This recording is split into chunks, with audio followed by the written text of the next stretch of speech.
एका हरणाची धाव थांबली या विकासामुळे, एका हरणाची धाव थांबली, वाघाची भूक वाढली, एका हत्तीचा तर रस्ता चढवला.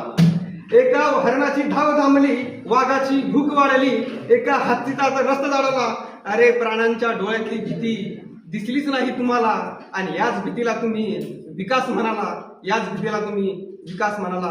हवेचा श्वास गोंडला, हवेचा श्वास गोंडला, धुराने तर सूर्य झाकला, पतंगाच्या मांजाने तर पक्षीच कापला, कापून पक्ष्यांचा गळा, कापून पक्ष्यांचा गळा, यालाच तुम्ही विकास म्हणाला, यालाच तुम्ही विकास म्हणाला. निसर्ग रोज मरत राहिला, निसर्ग रोज मरत राहिला, माणूस स्वतःच्याच डाळ्यात स्वतःच वाजवत राहिला. निसर्ग रोज मरत राहिला, माणूस स्वतःच्या डाळा स्वतःच वाजवत राहिला.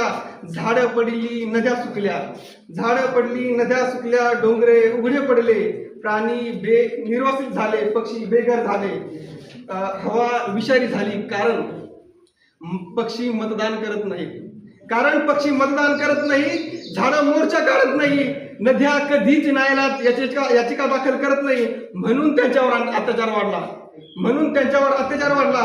आणि याच अत्याचाराला तुम्ही विकास झाला म्हणाला, याच अत्याचाराला तुम्ही विकास झाला म्हणाला. पण ऐका, ज्या दिवशी शेवटचं झाड पडेल, ज्या दिवशी शेवटचं झाड पडेल, शेवटची नदी स्वतःच नाव विसरेल, शेवटचा वाघ चित्रात दिसेल, शेवटची हरिण कथेतील पात्र बनेल, शेवटची चिमणी मुलाच्या वहीत फक्त चिवताई म्हणूनच दिसेल, शेवटचं फुलपाखरू संग्रहालयाच्या काचेवर रंग जपेल, आणि शेवटचा आदिवासी जंगलाची गोष्ट सांगताना स्वतःच्या अश्रूमध्ये वाहून जाईल.